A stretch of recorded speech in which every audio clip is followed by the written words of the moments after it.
советские продукты которых больше нет. Писала о театральной помадке, которая продавалась на пергаменте. Писала про котлеты по 12 копеек на деревянных решетках, продававшихся не на вес, а поштучно. Про плавленые сырки, колбасный сыр и просто сыр с пластмассовыми цифрами, вдавленными в корочку. Про кисель в брикетах, фруктовый чай. А тема все никак себя не исчерпает для меня. Вот с напитков и начну. Да, мне не хватает того кваса из бочек. И той газированной воды с сиропом в тонких стеклянных трубочках, которую разливали на улицах. Ну ладно, может, кто-то и тогда брезгливый был. Так можно было соки покупать аж 3-литровыми банками. Никакой эссенции и прочих не было. Ни в соках, ни в газировке не, ну, может, какая-то химия и была. Например, вот я не знаю состав шипучки. Но пенилась она классно. Сода, может быть? Причем пенилась чаще не в стакане с водой, а прямо на языке. Мы употребляли этот продукт прямо так, в порошке. Кстати, о порошке. Вот не могу сейчас найти нормального кофейного напитка. Все какие-то горькие, как цикории. Даже те, в которых этого цикория нет в составе. В СССР были вкусные. Арктика назывались. Или еще был кофейный напиток, летний в картонных банках, в составе был натуральный овес. Покупаю сейчас кофейные напитки с овсом, но горькие все тут. Овес не тот или жарить его разучились? Непонятно. И арахис в сахаре раньше был белый, чистый, сладкий. А сейчас прогорклый какой-то, желтый. В чем дело? Еще я тут обнаружила, что в магазинах вновь появилась сельдь и васи. После долгого-долгого перерыва. О, какая это была селедка в СССР. В принципе, это и не селедка вовсе. Но в СССР называли селедкой, и никого это не напрягало. Так вот, она была жирная и поэтому слабосоленая. Очень вкусная. А сейчас купила, выбросила. Хотя я человек очень небогатый и терпеть не могу выбрасывать продукты. Про фото в шапке статьи. Густые болгарские нектары из бутылок — это не совсем советский продукт, конечно, но из социалистической Болгарии. И точно из моего советского детства. Болгарские продукты все были невероятно вкусными. Ничего подобного я сейчас не могу найти. Голубцы в жестяных банках, маринованные огурцы, лечо, прелесть же. Каждый ингредиент там был на своем месте. Ни тебе лишнего уксуса, ни сои. Одно плохо — дефицит был. Сложно купить было. Особенно горошек. А сейчас легко. Я как-то купила банку с голубцами. Дорого и друзья мои, но это же невозможно есть. Консервы в СССР в принципе были отличные. Не думала, что буду скучать по этим, но скучаю завтрак туриста. Название этих консервов тогда стал чем-то нарицательным. Для анекдотов. А между тем, хорошая была еда. Качественная. И по сходной цене. Состав по ГОСТу такой: говядина, сахар, соль, пряности. Точка. Сейчас тоже продают, но совсем с другим составом, да? Еще скучаю по молочным продуктам. Тем. Очень мне нравился фруктовый кефир. Вот сейчас какого только кефира нет. Плюс йогурты в ассортименте. И вкусные есть. Даже очень, я не спорю. Но вот того самого фруктового кефира нет.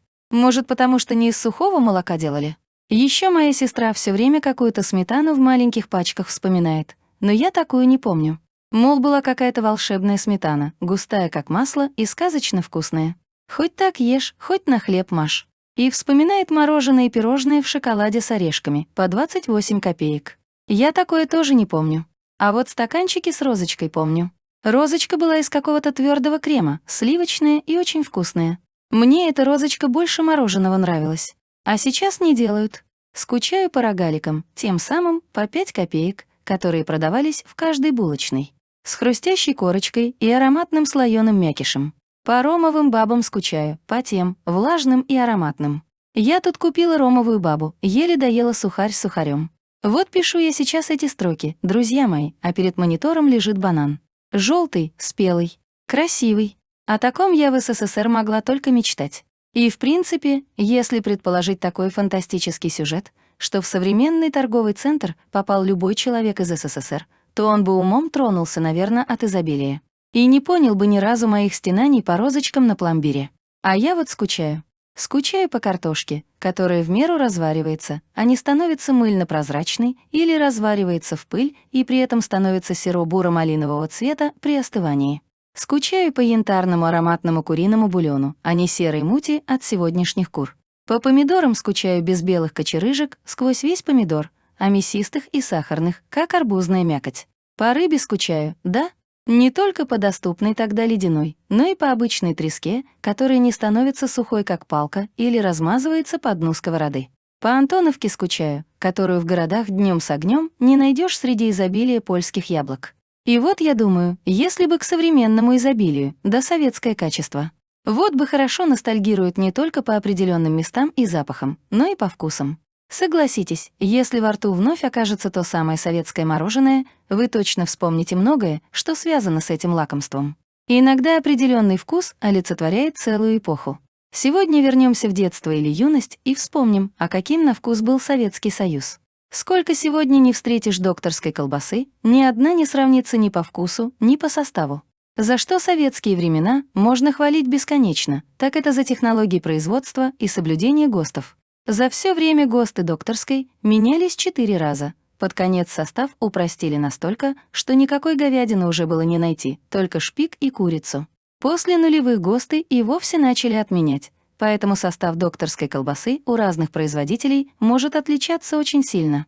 Не только облегчение для советской домохозяйки, но и лакомство для детей, рожденных в СССР, изначально изготовленное как сухпайок для военных. Кисель в брикетах — простой и быстрый способ приготовить любимое блюдо. Его нужно было просто поместить в кастрюлю с кипящей водой и следовать инструкции по применению на обороте упаковки. Из-за интересного и сладкого вкуса дети часто не могли дождаться готового напитка и грызли кисель сухим. Сейчас плавленый сыр на прилавках магазинов, конечно же, есть, но вот расфасованным в тюбике этот продукт днем с огнем не сыщешь. Именно янтарь полюбился советским гражданам, в частности детям, из-за необычной упаковки. Чаще всего сыр фасовали в тюбик. Это практично, хранить удобно, да и выглядит необычно, как нечто космическое. В 1960-х в Союзе начали активную добычу криля, мелких рачков. Со временем из них додумались сделать замороженную пасту, которую назвали «Океан». Интересно, что до 1972 года она считалась исключительно кормовым продуктом. А вот после уже началось массовое производство. Советские граждане распробовали пасту из рачков не сразу, но потом с удовольствием начали добавлять ее в блюда, делать соусы или со сливочным сыром бутерброд. Конечно же, как не вспомнить про то самое знаменитое советское мороженое, аналогов которому не было и как будто не будет. За границей, кстати, в те времена мороженое из СССР считалось премиальным и подавалось только в самых элитных ресторанах. Неповторимый вкус и натуральный состав — это ли причина такой популярности лакомства среди советских граждан? Отчасти. По ГОСТу за качеством строго следили по столетию шкале. Все, что отличалось хотя бы немного по вкусу, текстуре или цвету, тут же отметалось как брак.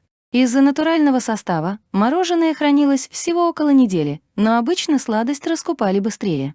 Помимо ванильного мороженого и эскимо было еще несколько вкусов. Сливочное, вафельные стаканчики с кремовыми розочками, фруктово-ягодное, рожок с шоколадной глазурью и даже томатное.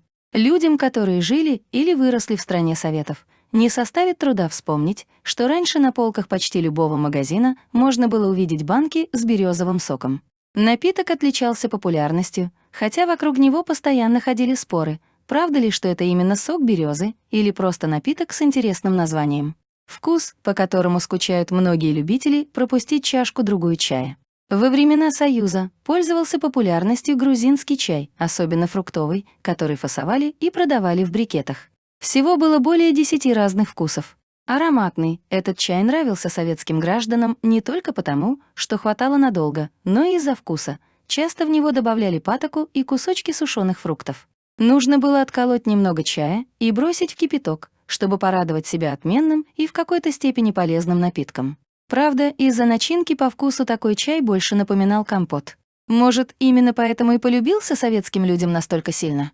Груша, барбарис, тархун, крем-сода, колокольчик. С ностальгией и сегодня большинство живших в СССР вспоминает знаменитые лимонады или газировку в автоматах. Неповторимый вкус, который прочно стал ассоциироваться с тем временем.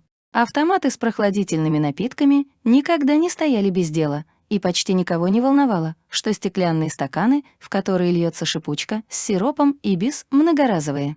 Некоторые просто приходили со своей тарой, но большинство из-за таких тонкостей не заморачивалось. Также в магазинах периода расцвета застоя можно было приобрести соленые арбузы. Этот продукт производят и сейчас, но совершенно точно не в таких масштабах. Даже в самые голодные 1990-е годы соленые арбузы все равно оставались в пустых магазинах. Их не брали, люди не могли пересилить себя и заставить есть соленым тот продукт, который они привыкли есть сладким и спелым. Другой странный вид солений — солено-маринованные зеленые томаты в 3-литровых банках. Кроме того, в СССР выпускали сыр камамбер с плесенью. Стоило это лакомство всего 36 копеек, сыр был упакован в круглые коробочки и заботливо поделен на дольки. Но советские граждане, привыкшие к простой пище, новомодный деликатес не оценили. А еще в магазинах продавали прессованным какао. Состав брикетов, которые выпускались по 20-40 граммов, был следующим: какао-порошок, сахар и прессованное сухое молоко. Стоит вспомнить и про гематоген.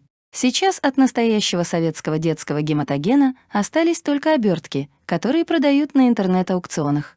В СССР массовое производство батончика началось после 1924 года. В позднем СССР его производили в Белоруссии, в городе Драгичине Брестской области.